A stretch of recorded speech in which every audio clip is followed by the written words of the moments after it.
Geography, history, biology, chemistry, maths, calculus, algebra, nucleus. Statistics, aesthetics, medicine, operation, midwifery, penicillin, doctorate, engineering. Professor, professional, science, science, literature, stationery, lecturer, picture, civic, dictatory.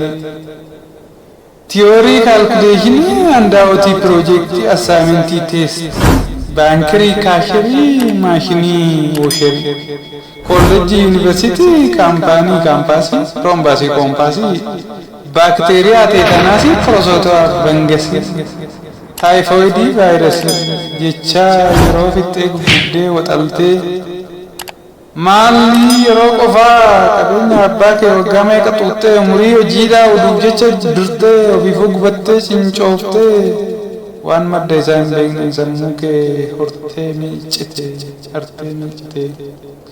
Eessadha maddi isaa afaan isaa hoo maali? Maal jedhee haasaa afaan ati beektu afaan abbaa kee osoo itti make mee maaluma ta'a? Wayyoo.